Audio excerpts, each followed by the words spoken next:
This is Boadu TV. Truth and integrity.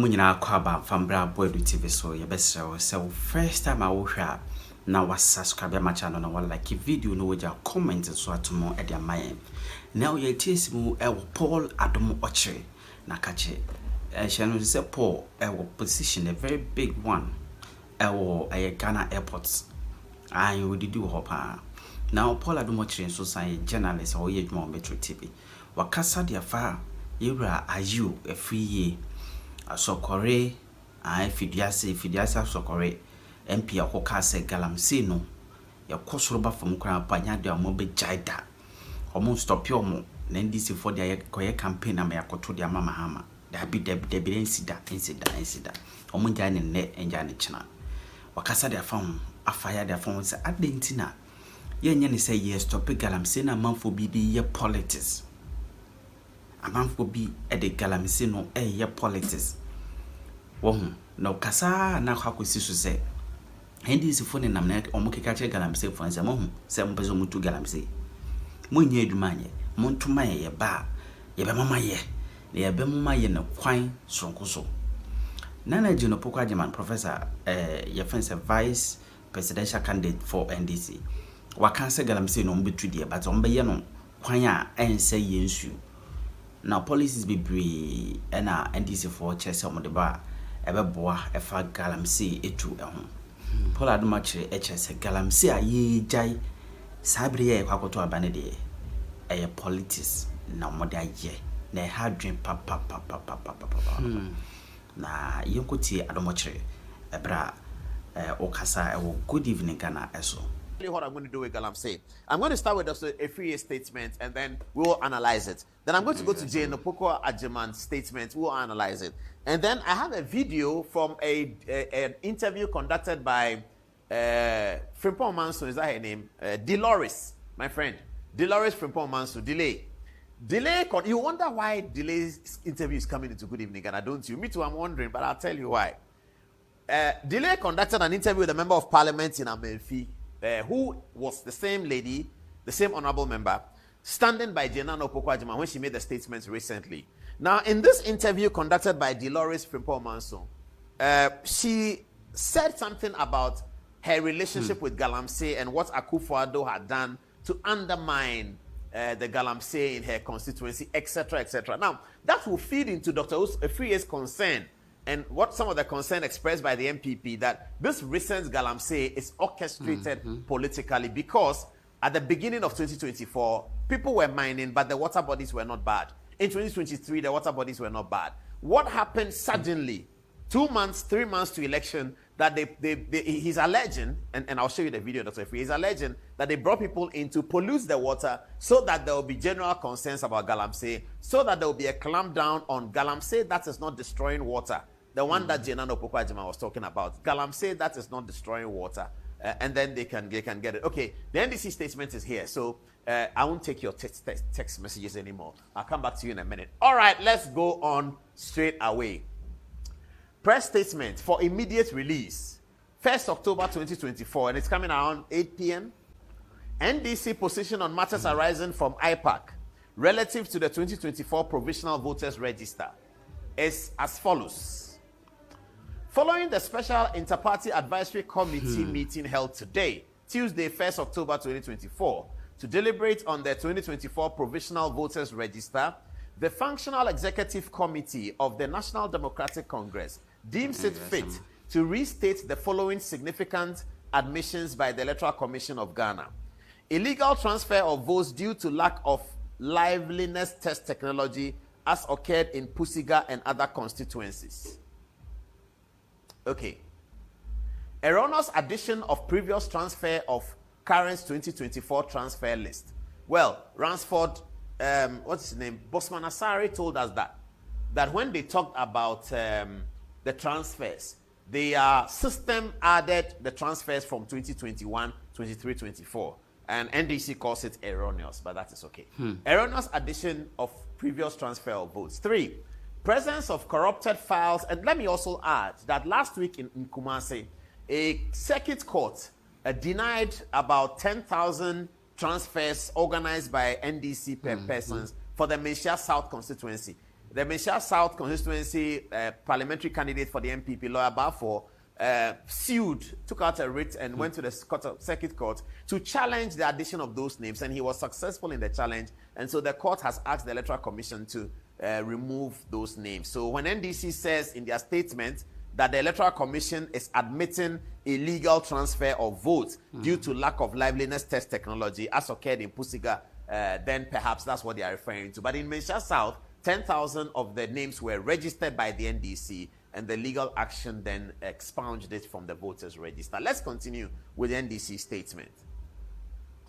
Presence of corrupted files in 2024 provisional voters' register, which Commission claims have been rectified and restored. Deleted voters who the Commission wishes to place on a missing voters' register, and a vulnerable EC IT system that is susceptible to data manipulation and infiltration from officials and non-officials of the Electoral Commission who have access to login credentials. With this background, the Functional Executive Committee of the NDC has deliberated and decided to accept the Electoral Commission's promise to release to political parties the corrected, updated version of the 2024 Provisional Voters Register for scrutiny within 1 week. EC further welcomes the NDC further welcomes the decision by the Electoral Commission to re-exhibit the updated Provisional Voters Register. We, however, recommend that the re-exhibition exercise should be conducted online and offline at the exhibition centers. Additionally, the NDC demands a multi-stakeholder and inter-party examination of the IT system of the Electoral Commission with the aim to addressing the vulnerabilities that the EC itself has admitted to, which vulnerabilities led to several of the anomalies we have raised. Clearly, the vulnerability in the IT system of the Electoral Commission can be exploited by criminals to compromise the integrity of the December 7, 2024 election if not addressed. It's signed by Fifi Viavi Kwete, General Secretary. You see, this is the problem I have with NDC. You have been standing on a mountain crying about forensic audits. You cannot come and issue a statement and not mention it. If you are running away from your forensic audit, say so and stop beating about the bush. The whole Fifi Kwete statement here is to say that we said forensic audit, we don't want forensic audit anymore. That's what he's saying. You took Ghanaians on a wild goose chase on a Tuesday that we should go and do aluta. That's how we used to call it in Commonwealth. We should go and do demonstration across the country because you say you want forensic audit. Journalists on radio and television were asking the Electoral Commission, what will happen if you do the forensic audit? Will you die? Newsfile. Your people went to Newsfile shouting, you should do the forensic audit. What's the forensic audit? The forensic audit. You even went as far such that the MPP threatened you that if the EC were to agree to the forensic audit, they would take out a writ at the Supreme Court because the Electoral Commission's data belongs to Ghanaians and it cannot be compromised by an external party. And then you come and issue a statement on Tuesday night when we are watching Good Evening Ghana and we don't want to be disturbed. And you come and pour all this hogwash here. It means what? Shame on you. This is what you do. And I'm telling you that the Ghanaians of this generation, they will not allow this. Whether it's coming from MPP or NDC, will not allow it. Shame on you, Fifi Kwete. You are running away. Where is your forensic audit? You don't mention the word forensic audit. You disturb us with for Joy FM every day. Forensic audit, forensic audit. But then you come and run away from your forensic audit this way. This is embarrassing. It's totally embarrassing. I don't know why they are making President Mahama look like this. Fifi Kwete, this is disgraceful. Where are you? This is embarrassing. It's disgraceful. Fifi Kwete, you lead everybody. They say Asiru Kecha didn't attend the meeting. I know why. After Asiru Kecha, he was my neighbor. We lived together. Just a street was. I know him. I know why he didn't attend. He doesn't want to face this embarrassment. What is this? Has he traveled? I think maybe he has traveled though. But Asiru Kecha, even if he's in town, he won't go to this event. Fifi Kwete, what kind of disgrace is this, Kra? Now, the things he's saying, let me show you something in the last paragraph. Totally disgraceful. He says that, no, the one before, the one he's listing something. Here. they said that EC will give it to them within 1 week. This EC will give it to them within 1 week. This is not the first time he's hearing it. Right from the get-go, Bossman Asari said that as soon as the NDC tells us what their problem is, within 1 week, we'll give it to them. Last time Bossman Asari came to sit here, he said the same thing. It's not now that he's hearing it, but forget about that. He said he welcomes the decision for the Electoral Commission to re-exhibit. The re-exhibit, it is on the timetable. It is there. It's on the timetable of Electoral Commission. It is coming. It is on the timetable. Every Electoral Commission, we do the same thing. Every election year, we do the same thing. It is on the timetable. So why are they putting it in as if it's something that has just suddenly been generated by IPAC? You see, the things that the Electoral Commission is doing, it is captured by a law. I think it's 91. It's a constitutional instrument. It's captured by the law in Parliament. So what is the problem? Why can't we? Why are we pretending that the thing is now being thought about? Everything is in the law. He says, re-exhibition. We, however, recommend that the re-exhibition exercise should be conducted online and offline. Well, that's okay. That's a good suggestion. Conducted online and offline is okay. But I am asking the media tomorrow morning, ask NDC, where is the forensic audit that they were demanding, for which reason they took Ghanaians to a wild goose chase, running around the capital looking for permits from police to demonstrate, getting the taxpayers' money to be spent on police to protect them. Fifi Kwete knew that we were going on a wild goose chase. He was aware, but this is what they do. They are wasteful. They waste the public time. They are wasteful. And people who waste public time, they are more akin to wasting public resources. People who waste public time, like this, Fifi Kwete, wasting public time, such persons, they are very akin to wasting public resources. What is the meaning of this? You carry the whole country. Everybody was worried. Ambassadors, diplomats, everybody. Electoral Commission, what is happening? NDC said that something. We want peace in this country. We want peace. And that was the point of the journalists. And you can't blame them. They asked the Electoral Commission, please, if you do the forensic audit, will you die? Just do the forensic audit and let's move on. We all want peace. They didn't know. I knew. I knew because I know him. I knew that these people, they are taking us on a wild goose chase. There's nothing inside forensic audit. Then you come in the Tuesday night when we are sleeping, can issue a statement. He gives the date, he doesn't give the time. The time is this 10 p.m. they are releasing the statement. You come and issue a statement and come and tell us that you have now agreed that you don't say forensic audit. Anyway, let me move on now. The time is running against me. All right. So we're on the galamsey story now. So this is Honorable Efriye. Now he says his tape is gone round and everybody is calling him out. We also did. Because if you're a politician and you say that galamsey, no, we are all going to criticize you. But hear him. So he says that, think about it, every Ghanaian. Think about it. 2022 is just past. 2023 is just past. 2024 is here with us. There was no concern about galamsey in all of 2023 because there was no brown water. Yeah? Brown water. Yes. Now he's alleging that the NDC, he gives them some name in literature, but you hear it. The NDC, he calls them something like Osimesi, has gone to import some people to come and begin to do galamsey in the water to destroy the water. And that once the water is destroyed, government will be invited, in fact, compelled by Ghanaians to go and clamp down on galamseyers. Such clampdown will usually include a state of emergency of sorts. And it will affect people who are doing okay mining without destroying the water. And those who are destroying the water. Now, the people who are not destroying the water, who are doing their work, they get incensed by these things and they will vote against the ruling government. And the party, or whichever party, send the police to come and disturb them because some people were destroying the water. This is the allegation he's making.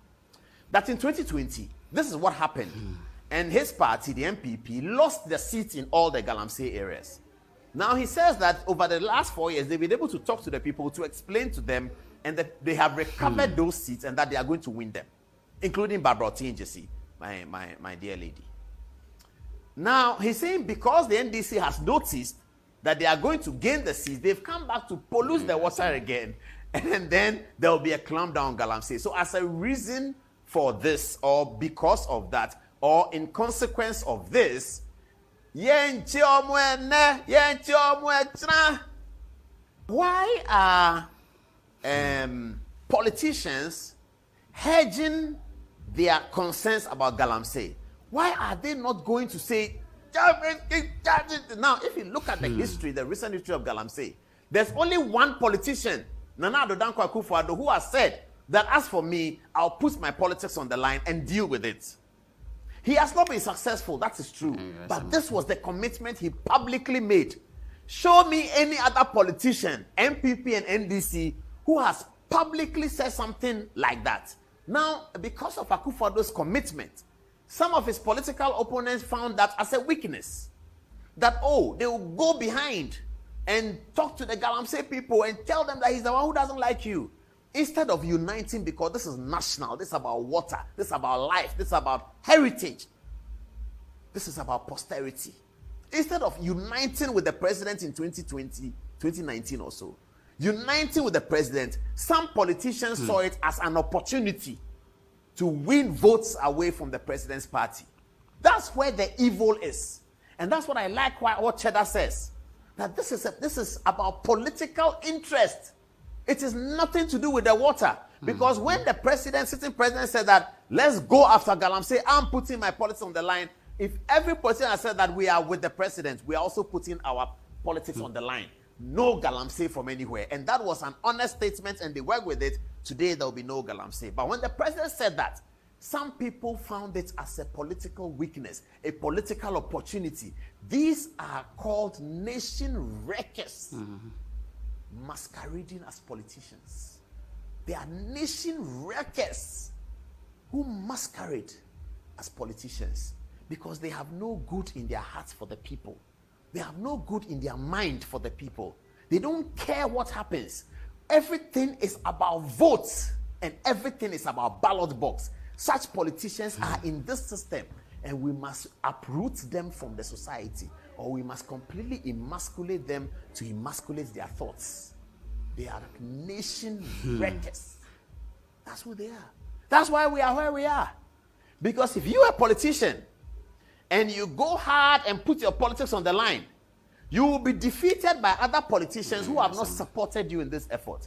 So I have said, and I've told friends of mine, that the only way to stop galamsey, is the illegal galamsey on the water, is to make it mechanical. Design a robot, put him in the water, he's sitting there like he's sitting on a boat. If a human being comes within his infrared, he will shoot at the human being. The bullets are in him. That's all. Nobody will go, because you go to the water and you are trying to dodge, and your body is what is that the race is catching. It will kill you. When they kill 1, 2, 3 people and they see that, hey, it was some robots, they might even think it is a juju something. It's a robot that killed the people, and the robot is metal. You can't hit him, nothing will happen. If you hit him, no, he doesn't care. He doesn't feel anything. So he can defend himself.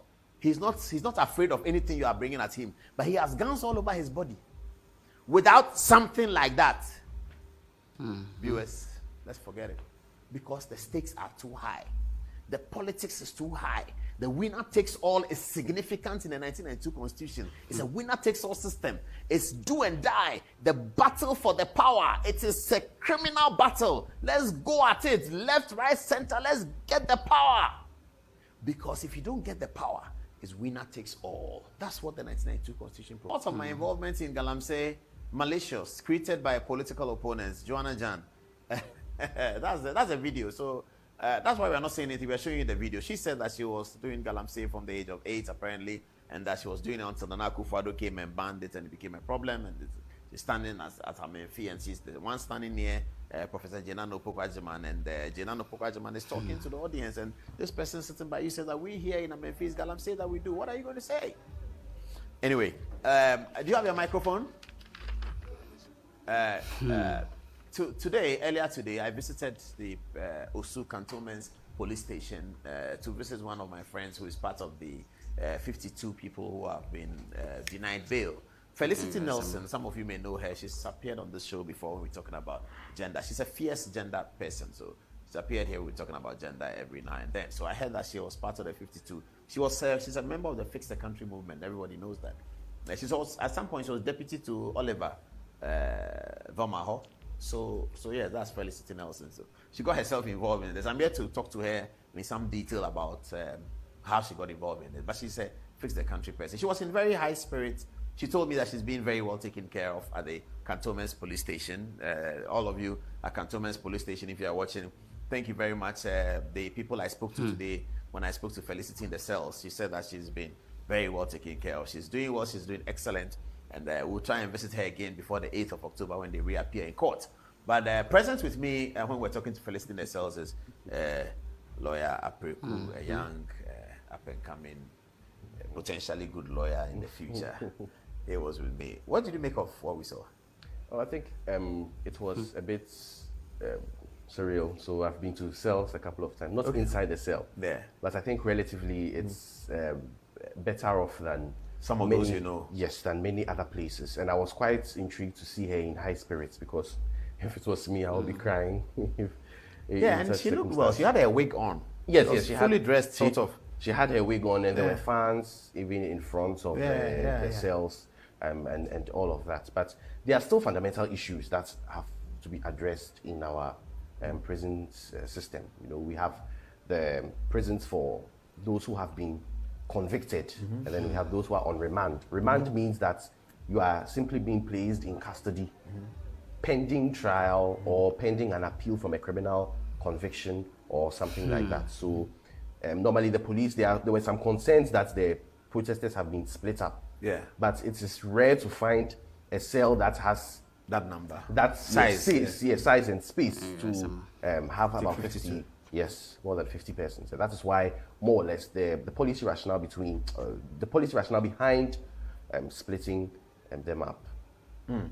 Now, about the law, Yes. people have been worried about the length of time that they have been kept in until the next agenda day, 2 weeks it was. Yes, and some lawyers have made comments about even when it's a felony, you let them go and this is a misdemeanor and you keeping them that long, etc., etc. I'm referring to the editorial by Samson Ladi of Newsfile. That's what he said. And that many lawyers have expressed opinions in that direction. Is there anything that's available to them now within the law to shorten that period? Yes, so they can put forward a repeat application before the same court. The only problem is that at this time, the magistrates are at a conference. The judges and magistrates are at a conference. So it may be difficult, particularly it's this week. And so I think even the Attorney General... Oh, could that be the reason why they put it on 8th October? Possibly, that may be. But that still does not feed, or that's without prejudice to the grant of bail or the refusal to grant bail. So they can repeat the application, they can appeal to the High Court they can apply for a certiorari to quash the decision of the Circuit Court. Oh, this is a Circuit Court decision, is it? It's a Circuit Court decision. So they can go on appeal to the High Court? Accra, yes. Accra Circuit Courts 5. And so they can appeal to the High Courts, and they can apply for a certiorari to squash, but they can just go straight, appeal the decision. Because appeals can be in two forms. An appeal can be appealing the judgment of the Circuit Court. That's the final judgment, the last thing. Or any decision that is given before, during, or even at the end or the tail end of the trial. So that's specific. Preliminary, isn't it? This trial hasn't started. Trial hasn't started at all. So this preliminary. So this preliminary. So you can appeal on the specific ground that my denial of bail is unreasonable. So generally, all offences are bailable. Initially, in Section 96, 97 of Act 30, at that time it was the Criminal Code. There were listed offences that were not bailable. The drug-related. Drug-related, there were murder. But was there a challenge against that? There was Martin Pebu versus the Attorney General. And Martin was successful. Yes, then the Supreme Court overturned it because the Constitution, the principle of innocence to proving guilty. Why are you restraining someone's freedom based on a charge? And a charge essentially is an allegation that is going to be dealt with in courts. And so it's not so. That was the precedent that we have now, that all offences, even murder, is bailable. And so to give bail, Section 96 of Act 30 says that bail should not be restricted, or bail should not be refused as a form of punishment. So, if bail is not to be refused as a form of punishment, then there are certain guidelines that the judge must comply in refusing bail to a person or to an accused person. So, if the judge is convinced, or if the prosecution is able to show that the release of that person would jeopardize or prejudice the investigation, the ongoing investigation. Maybe the person is so cantankerous that releasing him or her would go and try. What about taking vitals, thumbprints, and all of these things? Yes, so if the judge is satisfied, you need to do that for a number of people, you probably need them around for a while. Or you can do the thumbprints, and in a day, in today's Ghana, all those things are done, and most often than not, they do not take biometric data. So they do not take, is it that they are not allowed to take, or they do not take? That is not the standard procedure. Maybe we will get there. Yeah, but these days we are there. We are very there. Yeah, they need biometric data. So for bail. Because they may need it for the prosecution. If they say that you, Kwabena Mensah, you were the one pushing the police, and Kwabena Mensah pleads not guilty, the prosecution must show that it was him. So they go and bring the thumbprint on it, at what time, they bring his thumbprint, get a forensic analysis. Yeah, so they need to take the thumbprint of everybody. But what consent have you from the person to take his thumbprint? Oh, when you are in custody, because the police are the one charging me and investigating. Yes. So you cannot compel my arrest to fish for evidence to support your case.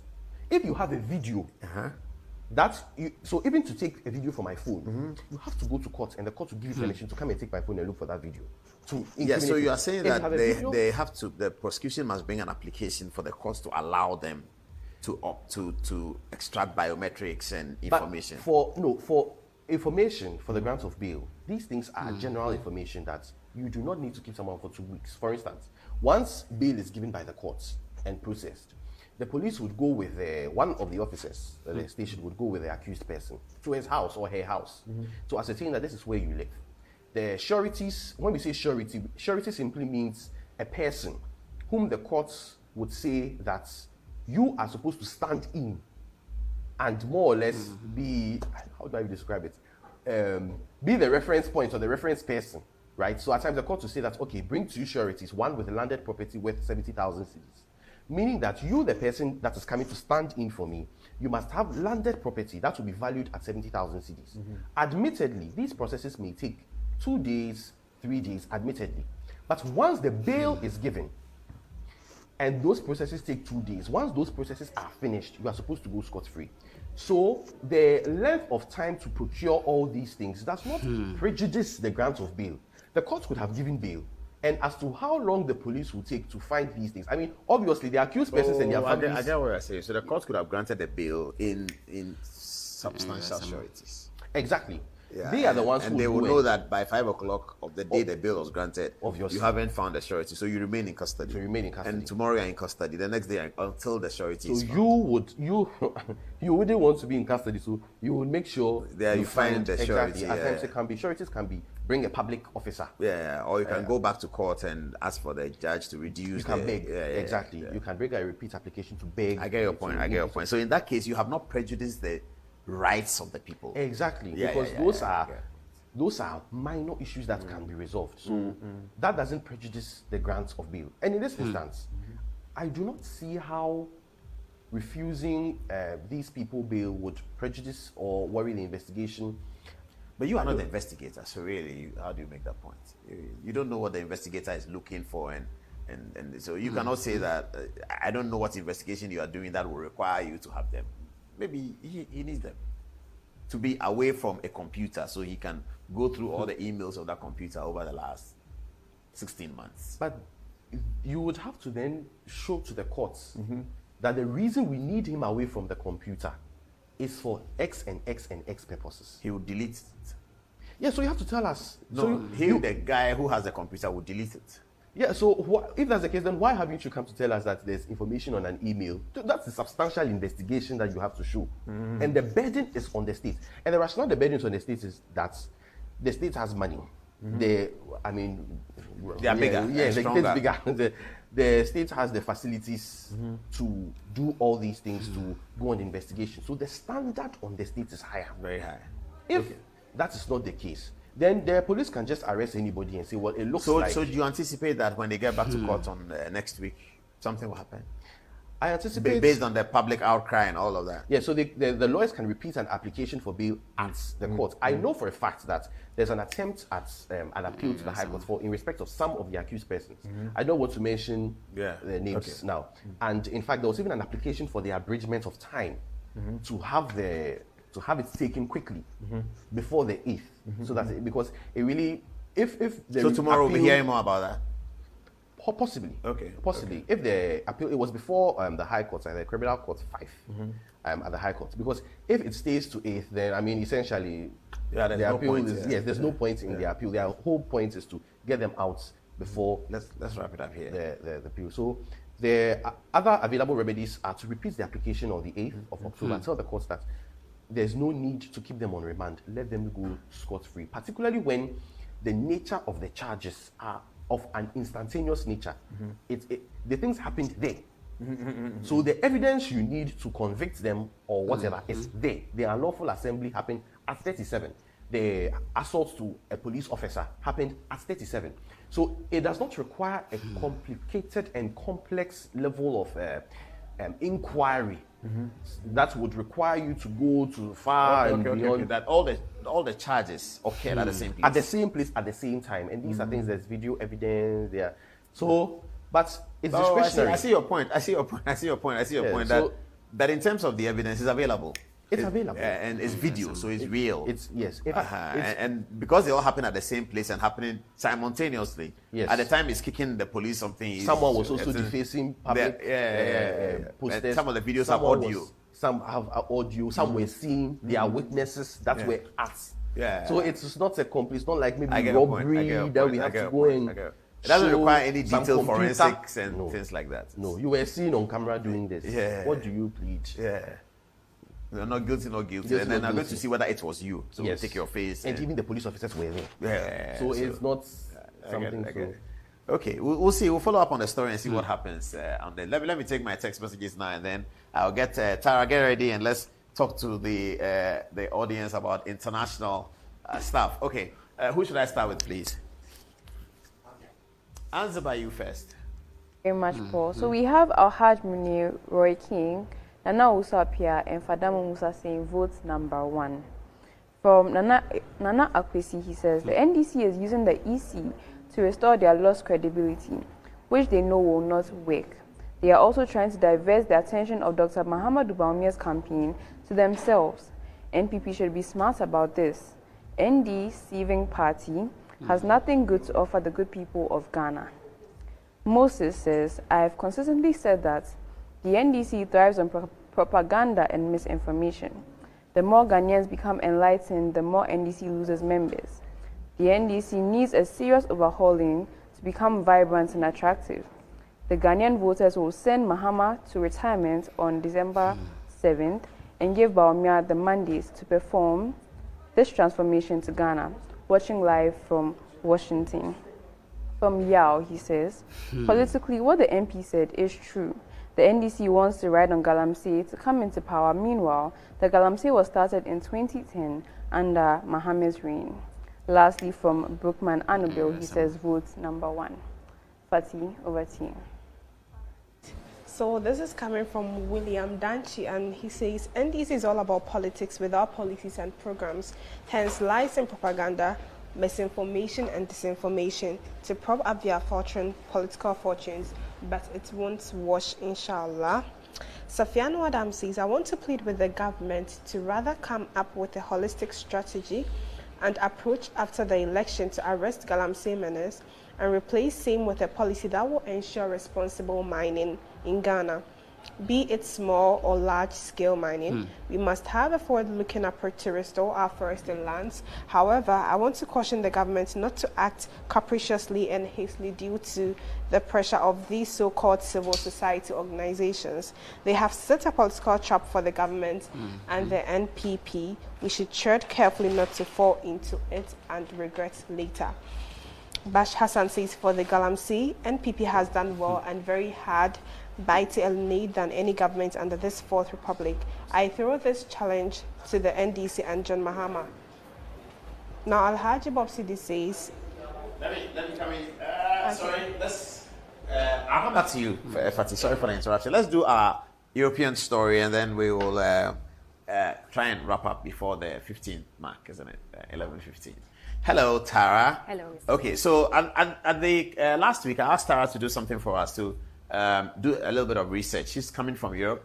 This is where she's been raised, and find out in her research how European and American youth of her age, how they relate to two themes. First of all, voting, elections and voting, and then also protest, demonstrations and protests. So she's done the research, and she's here to share with us what she found. So Tara, you went to school in France? Yes. Did you go to school in Ghana at all? No, not at all. So what school did you go to in France? I did literature, art, and foreign languages, and law studies. Oh, I see. Literature, art, foreign languages. Yes. So what foreign language do you speak? I speak Spanish, Italian, Portuguese, French, and English, obviously. And I'm learning Bahasa, which is Indonesian, and Japanese, and Twi. I'm learning Twi right now.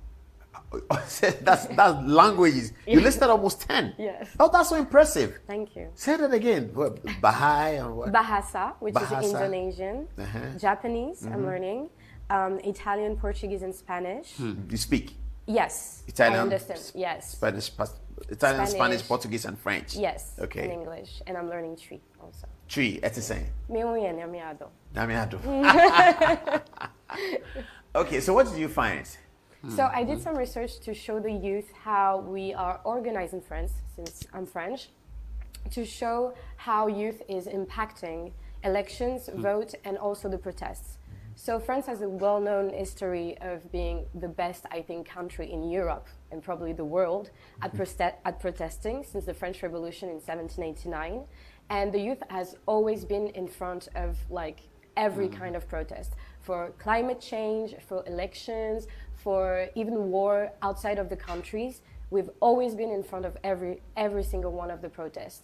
And regarding the elections, we can see in France that most of the youth has been raised in the belief that when we were younger, we were raised in the belief that elections were more for adults. But we've seen with the rise of consciousness on the internet and social media that actually we had also a lot of power.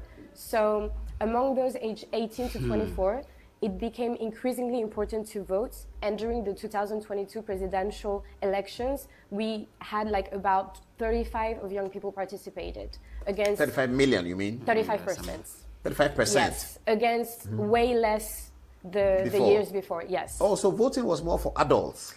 It was more something that we felt that belonged to adults, yes, because the youth was... What was the voting age in France? It's 18, actually. So when you turn 18, you know that you are now a voter? Yes. But you didn't vote? No. You didn't want to vote? No, because we didn't feel that we had an impact on elections, actually. We didn't feel it. You thought you were too few, or what? It's a little bit more complex. So France has a really, like big past as a colonization, country and everything. And most of the youth is really like mixed. So we also have this issue with racism and castes. So most of us were not really represented, on the political programs. So we didn't feel like we belonged in political. Yes, I get the point. I get the point. I get the point. So because of the somewhat history of segregation, exactly, a certain group of people felt that they were French people, they're in Paris, but they are not part of it. Exactly. It belongs to some other people, the elite and all of that. Exactly. So they should go and vote. Exactly. But then what changed? I think mostly because of, the awareness around we're all kind of the same and we're French, and also African people that comes from the diaspora and from, like parents and grandparents that came way before them, that actually we own our French education and our French identity, because I think it was more something about the identity before. And so because of the fact that we, around the suburbs of Paris and the cities and other cities in France, we started to be like a melting pot, So we started to talk with each other and see that there's no differences between us. And I think because so of whereas that, the generation before you felt the difference. Oh yes, 100%. The generation later, as a result of what, internet connectivity? Also, I think also, but also school. Like everyone was just, you know, like school, surrounded. mixing up in school. Yeah, exactly. Did the schools change over the years? Did they become more non-racial? Yes, 100%. Aha. Yes. So the schools that your parents could not attend, yeah, you were able to attend. Yes. Because they had become non-racial. Yes, and also because I think most of the grandparents and the parents that we have really worked hard to have like a really, you know, like peaceful life in France. And so a lot of us have been raised in the awareness that we need to do good studies and we can afford good studies, and like there's no difference between other people because the main issue was actually caste. It was money. The first issue was money, and the issue. What did you say? Actually, caste. Yes, the social castes. Because I think that the worst. So it's very interesting what you're saying. So the main difference was not color; it was money. It was the two. Because of color, we couldn't get access exactly to greater jobs. Now we can see black people in the government, which you couldn't see a couple of years ago. Even if it's still complicated, now it's possible. So we felt like it changed, and also on the internet, social media just connected us all. So we felt like we actually belong to France, I think. And so many people realized that we have the power. Like we definitely have the power because we're French. It's not just about color. Like we live in France. We were born in France. And you understand it. Of course. You have studied it. You've been to good schools. Yes. Okay. So in 2022, you went out and made sure that the far right doesn't win. Yes. I remember but it was that. complicated. It's very, very complicated. It was complicated. Because they shocked everybody in the first round. Yes. Looked like they were going to win. Yes. And you were now torn between Macron, who you don't like, yes, and the far right. That may be worse. I didn't say that. Oh, sorry. No, it's almost like this. It's like the Chirac and the Le Pen elections back in the days. It was kind of the same. It was really hard for French people, especially the youth, to vote because we knew that either way it was complicated. Macron he says that he's not from right, but he is. You know, so it's like it's very complicated. He's center right. Let's say that. well, there's an interesting conversation. We have to come back to it next week, next Thursday. We'll come back to it, and then we can do the process and all that. Thank you very much, Tara. That was very interesting. Let me walk over to the Ghana Journalists Association's event, and yes. You deserve applause. Yeah. Okay, so I take text messages. All right, let me take some text messages then. From who? Anzibar? Yes. Fati, okay. All right, so I'll take it from Alhaji Bobsidi. And Alhaji Bobsidi says the NDC are very smart, especially their top hierarchy. They know how to manipulate the brains of their gullible followers. Instead of them to accept defeat, they will release this hollow statement to protect their lying images. The entire world watched the IPAC meetings. What a shame. Nana Kwesi says the NDC is using the EC to restore their lost credibility, which they know won't work. We are also trying to divert the attention of Dr. Baomia's campaign to themselves. NPP should be smart about this. And deceiving party has nothing good to offer the good people of Ghana. What do you have to say? Yes, so it seems that Haji Bobsidi is an NPP proponent. He says, Paul, I am once again begging my party, he says, not to go after the galamseyers. They should allow them to do their work. 2020 was a case study in the galamsey areas. We almost lost every constituency because the NDC promised them they would allow them go on with their activities, but God did not allow them. Regards to lawyer Vincent Eko, Old Tafo constituency. Now, lastly, Bash Hassan says, for the galamsey, NPP has done really well and very hard by to eliminate than any government under this Fourth Republic. I throw this challenge to the NDC and John Mahama from Bash Banda. Samuel Gyamfi is the National Propaganda Secretary of the National Democratic Congress. He's my friend. Hello, Samuel Gyamfi. How are you? I've not heard from him for a while, then I get worried. So I've not heard from him. So tell him that I've not heard from him for a while. What's going on? He hasn't sent me text in a very long time. At least he will send me text and say that, what were you doing on TV yesterday? Oh, Paul, but you too, why? He hasn't done that in a while. So hello, Samuel Gyamfi. He's the propaganda secretary of the National Democratic Congress. He's the propaganda secretary. That's the work that he's. They've just changed the name. He's propaganda secretary of the National Democratic Congress.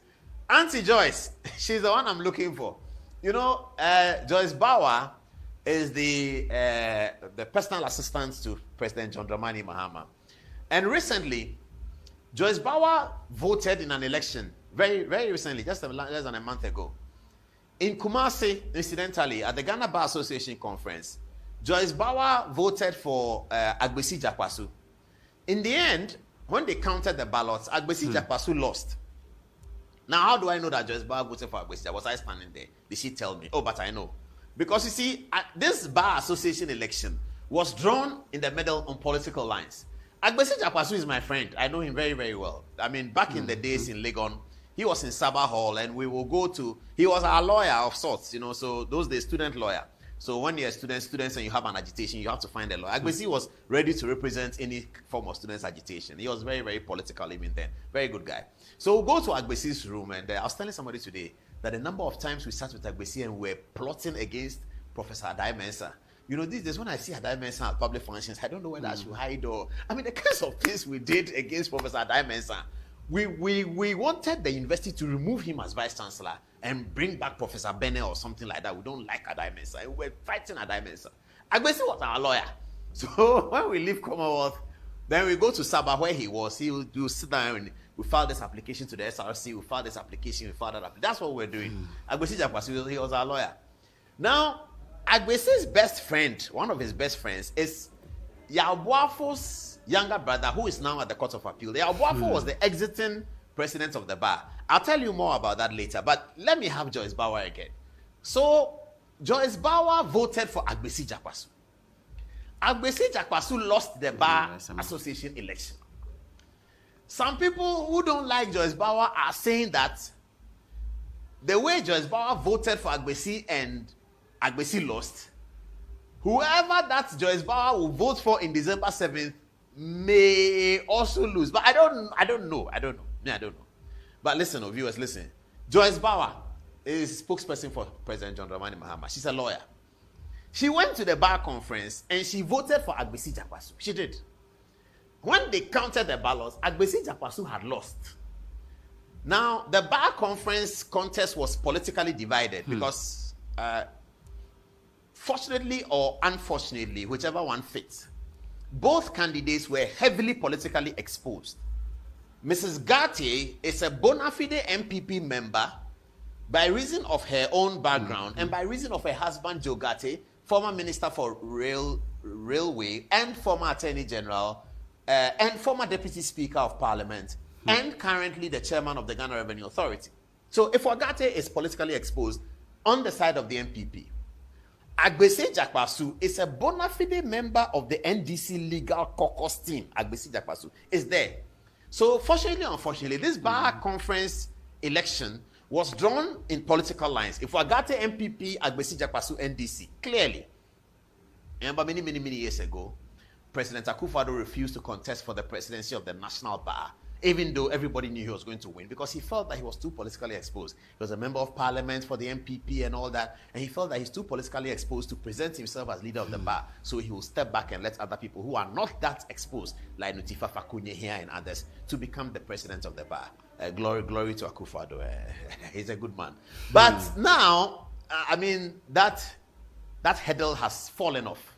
And so in the last by-election, both candidates were heavily politically exposed. Now, Joyce Bauer voted for Agbesi, and they are saying that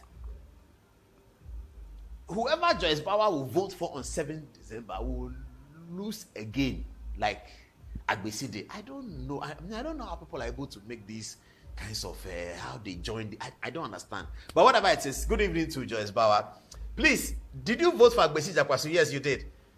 Please, who are you going to vote for on 7th December? The challenge contest is between your boss, John Dramani Mahama, former president, and Mahamudu Bawumia, the vice president. They are saying that because you voted for Agbesi and he lost, that if you don't take care, whoever you vote for will also or may also lose.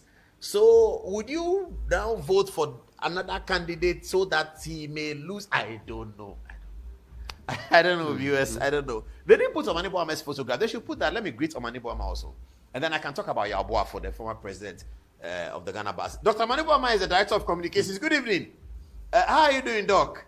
Has the Electoral Commission solved your problems? Dr. Bosman Asari says you have not provided any evidence of the things you are talking about. They've been waiting for it, hasn't come. Please, how was the IPAC meeting today? Did you attend? All right, we'll get more information from the IPAC. But I'd like to say something in conclusion to the Bar Association event by talking about Yaboafo. Good evening, President John Dramani Mahama. I know exactly where this photograph was taken. I know where President Mahama took this photograph from. Good evening, sir. Hopefully the campaign is going well, isn't it? All right, we have a few days now to the election, so good luck, okay? Good luck. All right. Agbesi Jakwasu. So Agbesi is friends with Yaboafo's brother. He's a Court of Appeal judge. Now I have to say something about Yaboafo, the outgone president of the Ghana Bar Association. Now his father is SK Boafo, you know. Maybe they'll get Yaboafo's photograph for me if they can. Yaboafo's father is SK Boafo. Now I have a very personal relationship with SK Boafo. In the early 2000s, when I was working as a communications officer for Asante Kotoko Football Club, he was the regional minister in Ashanti. And in those days, Kotoko were participating in about 3 or 4 competitions. So every 2 weeks, we are at the Kumasi Stadium. Either we are playing the league, or we are playing the African Cup, or we are playing the FA Cup. Now, when I was in Kumasi and Kotoko were playing, SK Boafo is a staunch Kotoko fan. He always comes to the stadium. So Sunday lunch was always in his house at the residency. And then from there, we all go to the stadium. So I spent many Sundays with SK Boafo in Kumasi, maybe at least twice a month. And then after the game, we end up in his house again, talk about the game, have a chat, Sometimes Opokunti, some of the older players, the legends of Kotoko, they will pass through his house. And we had very beautiful moments in those years. Very, very beautiful moments. It was always, I always relished going to Kumasi on Friday for a Kotoko game. It was just great. Anyway, so Yaboafo was the lawyer for Asante Kotoko in those days. And Yaboafo for up 10 years had rendered free legal service to Asante Kotoko. He's a very, very decent lawyer, the outgone president of the Ghana Bar Association. He's a very decent man, and a very decent lawyer too.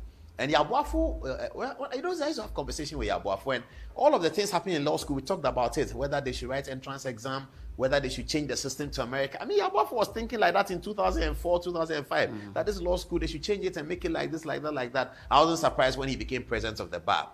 But as I was thinking about him this afternoon in terms of doing this presentation, I thought I should make a suggestion to general public, and let's see whether the powers that be can consider it. When you have a president of the Ghana Bar Association who have so distinguished himself with such candor as Yaboafo, I think that he deserves to be on the Supreme Court. Then Amegache did that, and I think it worked well. Maybe we should start thinking about that so that we are enriching the Supreme Court with some of the most prominent barristers. And that's how any Supreme Court can be enriched. If you have the prominent barristers accepting, like Yoni Kulendi did, accepting to take positions on the bench, it is that way that you will be enriching the law. So I'm just recommending that people like Yaboafo, for the work that they've done at the bar, they should now be seriously considered for the Supreme Court. And when Ifuagate has finished, certainly Ifuagate should be considered for the Supreme Court.